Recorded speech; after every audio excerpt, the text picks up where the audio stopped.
Aaron from PhoneDog.com. I've been hanging out with AT&T's latest Android device this week, the Motorola Flipout. You know, it's a unique form factor. It flips out, haha, hence the name, you know.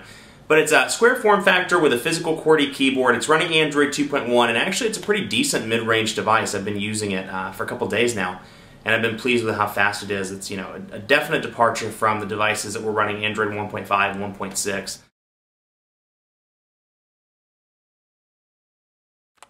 So I'm logged into the test email account that I have here, and you can see, you know, it's funny, coming from the 4.3 inch displays, it's interesting to see the 2.8 inch display. It's small, but it's definitely functional. You know, it's funny that Android, Android's that customizable that you can have a 2.8 inch screen all the way up to a 4.3 inch screen, and things still work just fine. Now, granted, you know, the camera's not doing it justice, but if you can tell, the screen quality is definitely pixelated, and it's not, you know, if you're used to Super AMOLED or SLCD or, you know, the Retina display or any of those types of displays, you'll be disappointed. That said, I see this device mostly for people. You can see the oh man, McTweet email. Sorry, I got sidetracked. You can I see this device mostly for people that are coming from feature phones, want a first-time experience with a smartphone. And after all, these mid-range Android devices, really, in my opinion, I could be wrong, but I think these are the future of messaging phones. They're all going to this low-end, you know, Android smartphone type form factor, where it's, you know, looks like a messaging phone, feels like a messaging phone, but it's a smartphone that requires a nice additional data plan charge per month. So, you know, could be wrong there, but that's where I see it going. But anyway, you can see, you know, it's definitely functional on the 2.8 inch display and browser as well. You know, that was one as soon as I pulled it out of the box after I turned off the unboxing video, I went to the browser and did a little bit more hands-on. And again, you know, it's surprisingly functional. The screen doesn't feel as small, if it actually is, if that makes any sense. It's 2.8 inches, but I don't know if it's the form factor or what, but it doesn't feel that bad. I was really digging using this device after a few days. It feels good in the hand, has a nice feel to it. A little funky holding it up to the ear at first, just due to the way it's laid out and the size. But got used to that pretty quickly. You can see I pulled up CNN.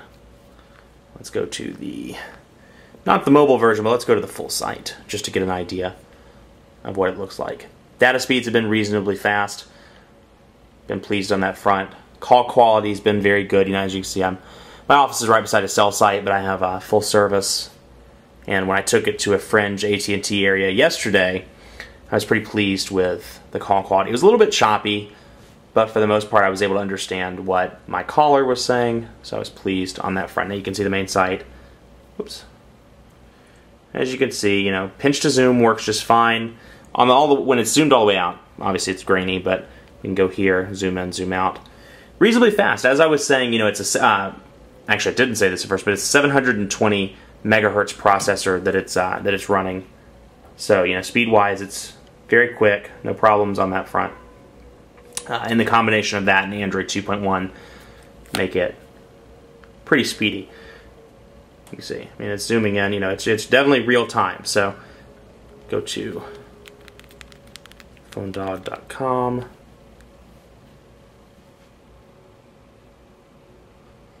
As I did in the unboxing. Very pleased for such a small device. You know, it's a fully functional web browsing experience, which I think was the disconnect between messaging phones, or was always a frustration rather, between messaging phones and smartphones, where, you know, terrible web browsing experience, great web browsing experience. You had to pick and choose there. So, good web browsing experience. So let's jump into the address book, or people, you know, as it's called, contacts. And you'll see, just myself, I don't have a lot of friends in this phone, so tier, but I have myself in here, so we'll take a look. And you can see typical layout that you remember from Moto Blur, with the mobile number, with the home, and then the links to, or little shortcuts to message, call. And, you know, you can scroll from left to right, as you can see with those little circles, top right-hand corner.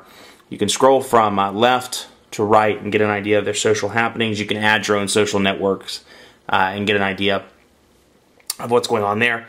And then contacts history as well, recent communications, messages, things that you've communicated with them in the past as well. Edit and delete, of course. Let's have a look at the camera. 3.1 megapixel camera, you know, and it's really, if you're doing any sort of focusing or anything of that nature, any sort of focusing, doing anything in low light, this is not the camera for you. You know, it's not, there's no autofocus, and there's no flash either. So there's a portrait mirror, but no flash. So it's, you know, for basic daylight shots that are in the clear. Let's take a picture of my soda that's over here, just to give you an idea. That's a raw shot. The camera, you know, of course, isn't going to show it. But let's have a look at the soda I was drinking. And you can see the camera, you know, obviously doesn't show it, but it's definitely blurry. It's not, you know, it's not zoomed in. It's definitely blurry. One thing that is zoomed in, though, is there's me, my face. Hey there. Anyway, it's blurry. It's not zoomed in, you know. So without the perfect amount of light, and I would say without, for the most part, unless you're outside, it's not going to be the greatest picture. Let's do one more, just of my monitor, for example. You can see,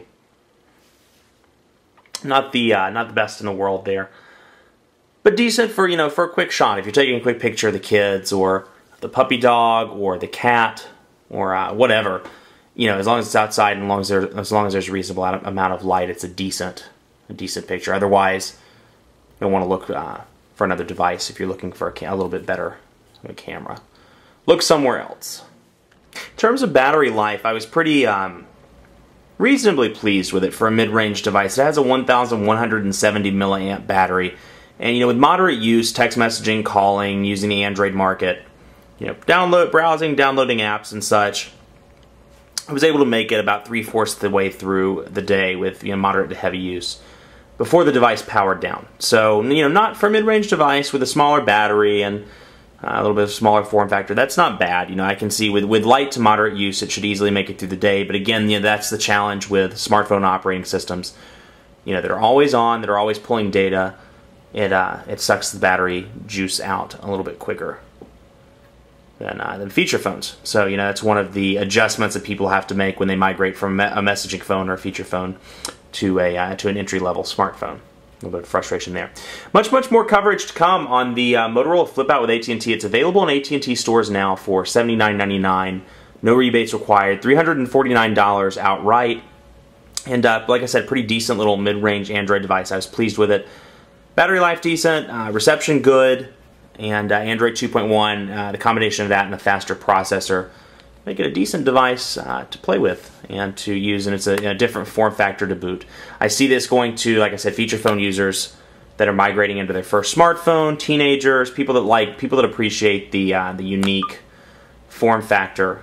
Hard to do with one hand there. The unique form factor of the Flipout. Get it? Flipout. Ha!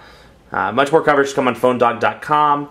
In the meantime, be sure to like us on Facebook, Facebook.com/PhoneDog. We have editor chats. We have a lot of fun stuff going on over there, and we have some cool giveaways. So be sure to head over. Facebook.com/PhoneDog. Like us. Be our friend. We would certainly appreciate it. And follow me on Twitter, PhoneDog_Aaron. Ask me any phone questions you have or any questions about anything, and be sure to answer those as quickly as I can. Thanks for watching. Have a great day.